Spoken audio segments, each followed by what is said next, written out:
औरत बस अपना नकाब उतारना चाहती थी, लेकिन जैसे ही उसने उसे खींचा, दर्द से उसका चेहरा तड़प उठा। मजबूर होकर उसने पास खड़ी असिस्टेंट को मदद के लिए बुलाया, लेकिन जो अगला नजारा था उसे देखकर किसी की भी रूह कांप जाए। उस खूबसूरत चेहरे के पीछे छिपा था एक सूखा हुआ डरावना बूढ़ा चेहरा। असल में वो कोई आम औरत नहीं, बल्कि हजारों साल पुरानी सबसे ताकतवर ग्रैंड विच थी। उसके सिर पर लगभग बाल ही नहीं बचे थे, सूखी चमड़ी पर बस कुछ सफेद बाल लटक रहे थे। टेबल के नीचे छिपा छोटा लड़का ये सब देखकर डर से कांपने लगा, क्योंकि अपनी जिंदगी में पहली बार उसने असली चुड़ैल देखी थी। लेकिन तभी उसकी नजर नीचे खड़ी बाकी विचेस पर गई और वो और ज्यादा डर गया, क्योंकि उन सबके पैरों में उंगलियां ही नहीं थी। ऊपर से इंसानों जैसी दिखने वाली इन औरतों की स्किन भले नॉर्मल लग रही थी, लेकिन शरीर पर अजीब अजीब दाने और बाल उगे हुए थे, और उनके सिर पर एक भी असली बाल नहीं था। सिर पर जगह के अजीब फोड़े जैसे उभरे हुए थे। दरअसल वहाँ सालाना विचेस मीटिंग चल रही थी। ग्रैंड विच ने दुनिया भर की छोटी विचेस को यहाँ बुलाया था। गुस्से में वो बोली, पिछले साल तुम सबने मिलकर सिर्फ एक एक बच्चे को पकड़ा, लेकिन इस साल टारगेट बड़ा होगा। इस दुनिया के सारे बच्चों को खत्म करना होगा, वरना हमारी विच सोसाइटी का कोई मतलब नहीं बचेगा। कुछ विचेस डर के मारे तुरंत नोट्स लिखने लगी, लेकिन कुछ पीछे बैठकर धीरे धीरे बोल रही थी कि ये मिशन इम्पॉसिबल है। बस फिर क्या था, उनकी बात ग्रैंड विच ने सुन ली। बाकी विचेस तुरंत दूर हट गई, क्योंकि सब जानते थे ग्रैंड विच को नाराज करने का मतलब सीधी मौत। अगले ही पल उसने हाथ घुमाया और बिजली जैसी मैजिक छोड़ दी। पलक झपकते ही वो विच राख बन गई। टेबल के नीचे छिपा लड़का डर के मारे कांपने लगा। उसकी हिम्मत नहीं हो रही थी कि जरा सी भी आवाज निकाले, लेकिन तभी ग्रैंड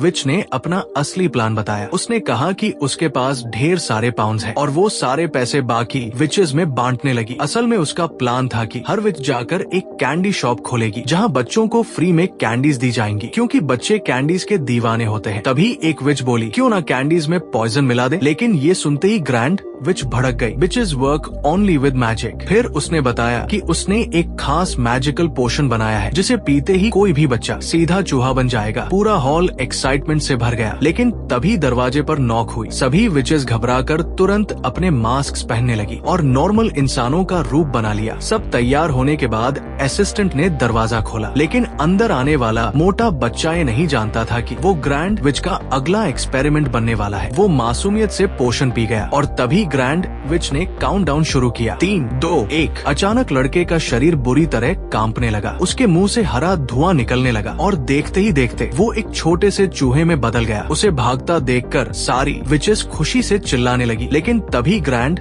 विच अचानक रुक गई। उसे कमरे में इंसानी बच्चे की स्मेल आ गई थी। अब उसे समझ आ गया कि यहाँ कोई बच्चा छिपा हुआ है। वो पूरे कमरे में सूंघते हुए तलाश करने लगी और अगले ही पल टेबल के नीचे से लड़का बाहर कूद पड़ा। सारी विचेस उसकी तरफ दौड़ पड़ी। बेचारा भागने की कोशिश करता रहा, लेकिन जल्दी ही पकड़ लिया गया। फिर जबरदस्ती उसके मुंह में भी वही पोषण डाल दिया गया। कुछ ही सेकंड में उसका शरीर कांपने लगा और धुएं के साथ वो भी चूहा बन गया। अब सारी विचेस उसे पैरों से कुचलने लगी। जान बचाने के लिए लड़का वहाँ से भागा और स्टोर रूम में जाकर छिप गया। वहीं उसकी मुलाकात एक और चूहे बने बच्चे से हुई। अब दोनों समझ चुके थे कि यहाँ से जल्दी निकलना होगा। दूसरा लड़का जेरी उसे रास्ता दिखाने लगा। दोनों बड़ी मुश्किल से ऑब्स्टिकल्स पार करते हुए आखिरकार उसकी दादी के कमरे तक पहुँच गए। जब जेरी ने दादी को बताया कि वो मैजिकल पोशन की वजह से चूहा बना है, तो दादी ने फैसला किया कि पहले वो पोशन चुराना होगा। फिर दादी ने जेरी को एक मोजे में छिपाकर विचेस के बालकनी तक पहुँचाया, लेकिन जैसे ही जेरी अंदर जाने वाला था, विचेस की काली बिल्ली ने उसे देख लिया। डर के मारे जेरी पेड़ की टहनी पर चिपक गया। तभी दादी ने मोजा घुमाकर बिल्ली का ध्यान भटका दिया और जेरी बच गया। फिर वो तेजी से कमरे में घुसा और आखिरकार मैजिकल पोशन ढूंढ निकाला। लेकिन जैसे ही वो पोशन लेकर भागा, ग्रैंड विच बालकनी की तरफ आ गई। उसने दादी को अपनी बिल्ली पीटते हुए देख लिया, लेकिन तब तक जेरी पोशन लेकर निकल चुका था। पोशन देखते ही दादी के दिमाग में एक डेंजरस प्लान आया। उन्होंने कहा, इसे होटल के किचन में सूप में मिला देते हैं, फिर सारी विचेस खुद चूहे बन जाएंगी। प्लान सुनते ही जेरी को आलू के अंदर छिपाकर किचन भेज दिया गया। किचन पहुंचते ही जेरी धीरे धीरे पोशन लेकर ऊपर चढ़ा। शेफ उस वक्त सी फूड सूप बना रहा था। जेरी सही मौके का इंतजार करने लगा। जैसे ही शेफ पीछे मुड़ा, जेरी ने जल्दी से पोशन सूप में मिला दिया। कुछ देर बाद शेफ ने सूप टेस्ट किया और अगले ही पल उसका शरीर कांपने लगा। वो भागने की कोशिश करने लगा, लेकिन बहुत देर हो चुकी थी। सबके सामने वो भी चूहा बन गया और वही पॉइजन सूप जल्द ही विचेस की टेबल पर पहुंच गया। सूप पीते ही एक विच के मुंह से धुआं निकला, फिर दूसरी, फिर तीसरी। देखते ही देखते पूरा हॉल चूहों से भर गया। अब विचेस को समझ आया कि सूप में कुछ मिलाया गया था, लेकिन तब तक बहुत देर हो चुकी थी। सारी विचेस चूहे बन चुकी थी। इतने सारे चूहे देखकर शेफ्स ने हमला कर दिया। इसी बीच दादी ने कांपती हुई ग्रैंड विच को कोने में देखा और तुरंत उसे ग्लास से ढक दिया। लेकिन तभी होटल मैनेजर वहाँ पहुँच गया। उसने बिना कुछ सोचे एक ही वार में उस हजारों साल पुरानी ग्रैंड विच का अंत कर दिया और उसी के साथ सदियों पुरानी विच सोसाइटी हमेशा के लिए खत्म हो गई। इसके बाद जेरी और उसकी दादी दूसरे चूहे बने बच्चे को